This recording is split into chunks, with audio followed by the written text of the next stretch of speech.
This sound file contains the spoken version of the Wikipedia article on the Berlin Conference. The material was recorded on December 11th, 2017. The Berlin Conference, from Wikipedia, the free encyclopedia at en.wikipedia.org. The Berlin Conference of 1884-1885, also known as the Congo Conference or West Africa Conference, regulated European colonization and trade in Africa during the New Imperialism period and coincided with Germany's sudden emergence as an imperial power. The conference was organized by Otto von Bismarck, first Chancellor of Germany. Its outcome, the General Act of the Berlin Conference, can be seen as the formalization of the scramble for Africa.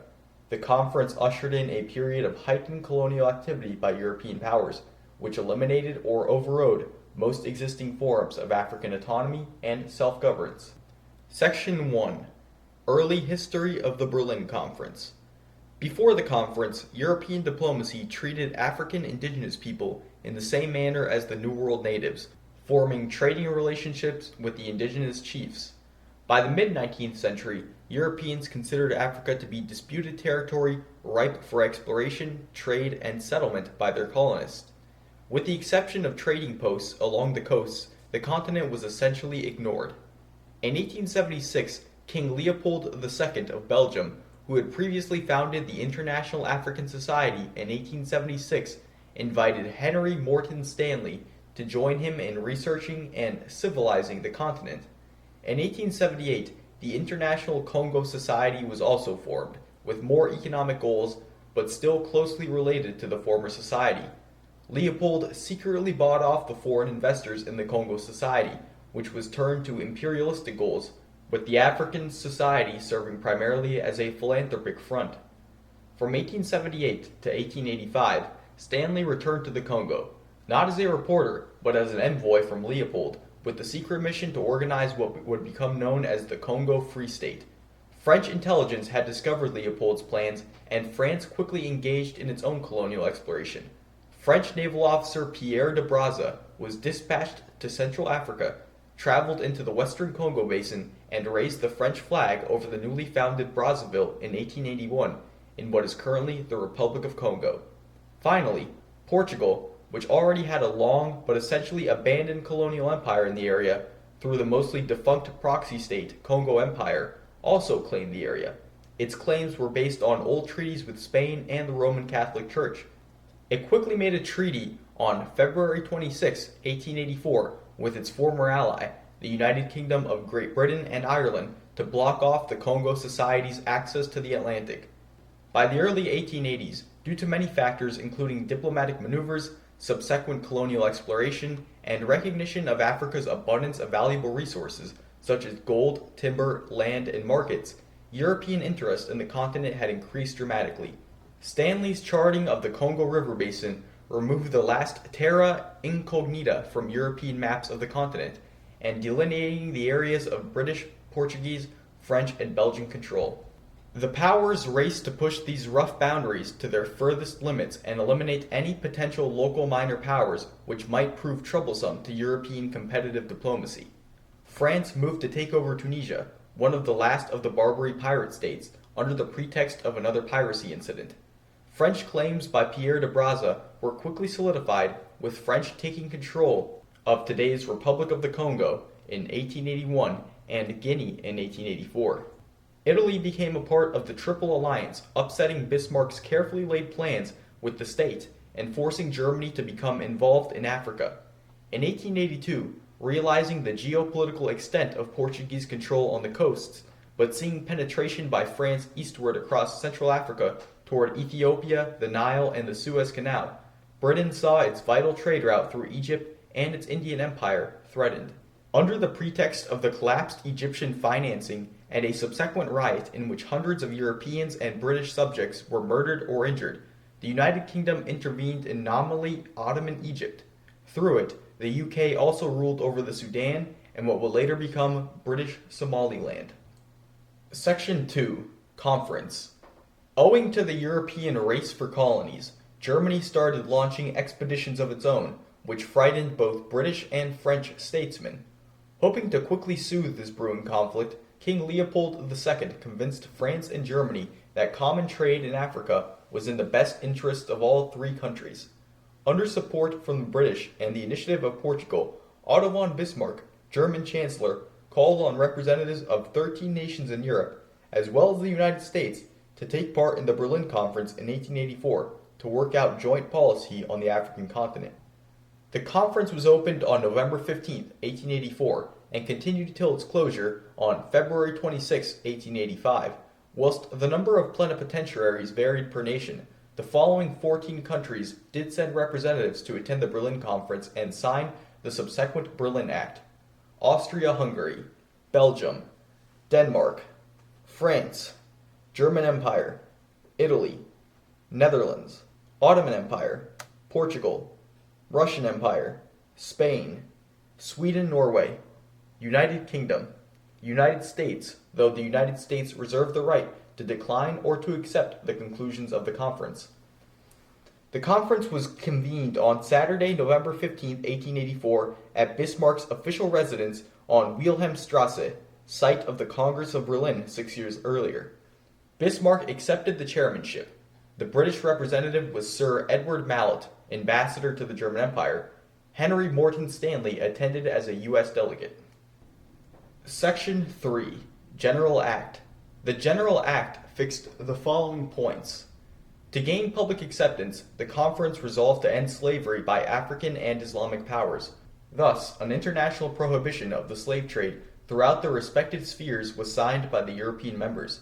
Because of this point, the writer Joseph Conrad sarcastically referred to the conference as, quote, the International Society for the Suppression of Savage Customs, unquote, in his novella Heart of Darkness.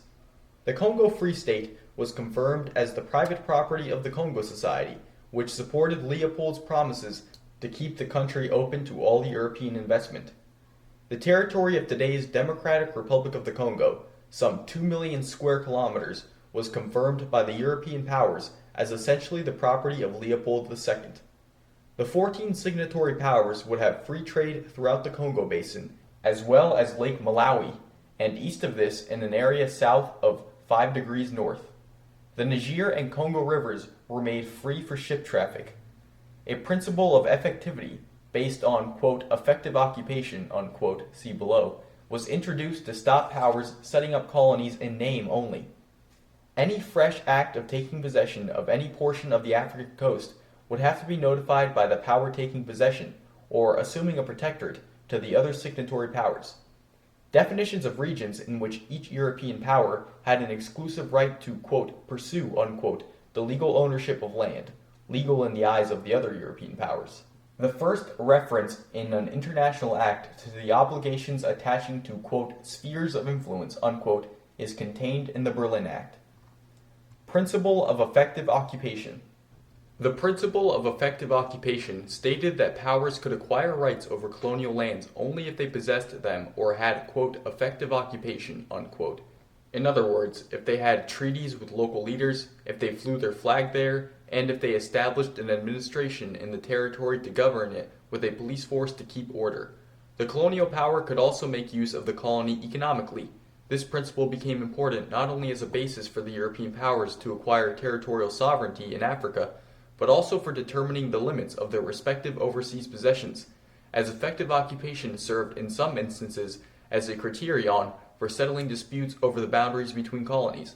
But, as the Berlin Act was limited in its scope to the lands that fronted on the African coast, European powers in numerous instances later claimed rights over lands in the interior without demonstrating the requirement of effective occupation, as articulated in Article 35 of the final Act.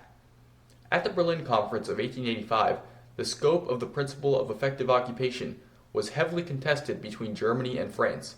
The Germans, who were new to the continent of Africa, essentially believed that as far as the extension of power in Africa was concerned, no colonial power should have any legal right to a territory unless the state exercised strong and effective political control, and if so, only for a limited period of time, essentially an occupational force only.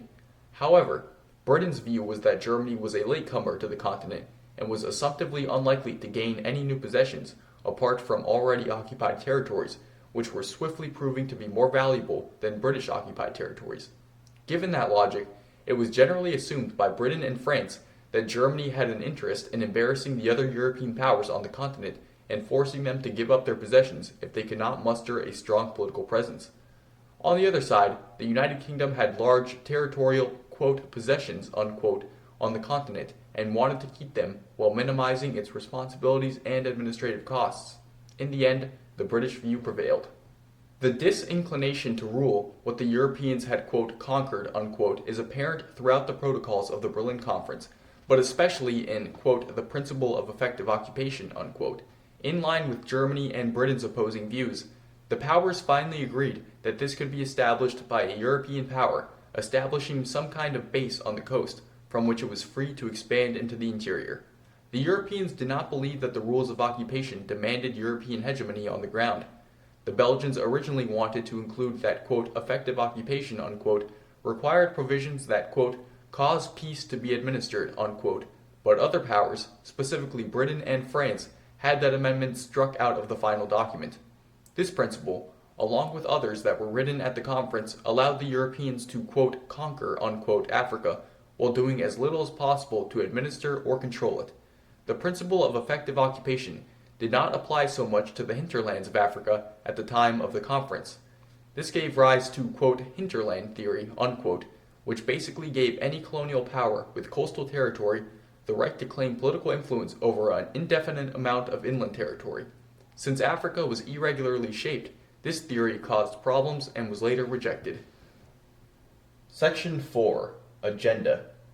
Portugal-Britain. The Portuguese government presented a project known as the, quote, Pink Map, unquote, in which the colonies of Angola and Mozambique were united by co-option of the intervening territory. All of the countries attending the conference, except for the United Kingdom, endorsed Portugal's ambitions. A little more than 5 years later, in 1890, the British government, in breach of the Treaty of Windsor, issued an ultimatum demanding that the Portuguese withdraw from the disputed area. France-Britain. A line running from Say in Niger to Maroa on the northeast coast of Lake Chad determined what part belonged to whom. France would own territory to the north of this line, and the United Kingdom would own territory to the south of it. The Nile Basin would be British, with the French taking the basin of Lake Chad. Furthermore, between the 11th and 15th degrees latitude, the border would pass between Ouday, which would be French, and Darfur in Sudan, to be British. In reality, a no-man's land, 200 kilometers wide, was put in place between the 21st and 23rd meridians. France-Germany. The area to the north of a line formed by the intersection of the 14th meridian and Mille-Two was designated French, that to the south being German. Britain-Germany. The separation came in the form of a line passing through Yola on the Benoit Decoa going up to the extremity of the Lake Chad. France-Italy. Italy was to own what lies north of a line from the intersection of the Tropic of Cancer and the 17th meridian to the intersection of the 15th parallel and 21st meridian. Section 5. Consequences. The conference provided an opportunity to channel latent European hostilities towards one another outward, provide new areas for helping the European powers expand in the face of rising American, Russian, and Japanese interests, and form constructive dialogue for limiting future hostilities. For Africans, colonialism was introduced across nearly all the continent. When African independence was regained after World War II, it was in the form of fragmented states. The scramble for Africa sped up after the conference, since even within areas designated as their sphere of influence, the European powers still had to take possession under the principle of effectivity. In Central Africa, in particular, expeditions were dispatched to coerce traditional rulers into signing treaties, using force if necessary, as for example in the case of Misiri, King of Katanga, in 1891. Bedouin and Berber-ruled states in the Sahara and Sub-Sahara were overrun by the French in several wars by the beginning of World War I. The British moved up from South Africa and down from Egypt, conquering states such as the Mahdist State and the Sultanate of Zanzibar, having already defeated the Zulu Kingdom in South Africa in 1879, moving on to subdue and dismantle the independent Boer republics of Transvaal and Orange Free State. Within a few years, Africa was at least nominally divided up south of the Sahara. By 1895, the only independent states were Morocco, involved in colonial conflicts with Spain and France, who conquered the nation in the 20th century. Liberia, founded with the support of the United States for returned slaves. Ethiopian Empire, the only free native state which fended off Italian invasion from Eritrea in what is known as the First Italo-Abyssinian War of 1889-1896, but was later defeated in 1936 during the Second Italo-Ethiopian War. Majeerteen Sultanate, founded in the early 18th century, it was annexed by Italy in the 20th century. Sultanate of Habyo, carved out of the former Majeerteen Sultanate, which ruled northern Somalia until the 20th century when it was conquered by Italy. The following states lost their independence to the British Empire roughly a decade after.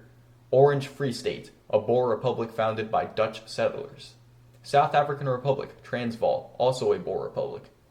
By 1902, 90% of all the land that makes up Africa was under European control. The large part of the Sahara was French, while after the quelling of the Mahdi Rebellion and the ending of the Fashoda crisis, the Sudan remained firmly under joint British-Egyptian rulership, with Egypt being under British occupation, before becoming a British protectorate in 1914. The Boer republics were conquered by the United Kingdom in the Boer War from 1899 to 1902. Morocco was divided between the French and Spanish in 1911, and Libya was conquered by Italy in 1912. The official British annexation of Egypt in 1914 ended the colonial division of Africa. This sound file and all text in the article are licensed under the Creative Commons Attribution Share Alike 3.0 Unported License. Available at http://creativecommons.org/licenses/by-sa/3.0.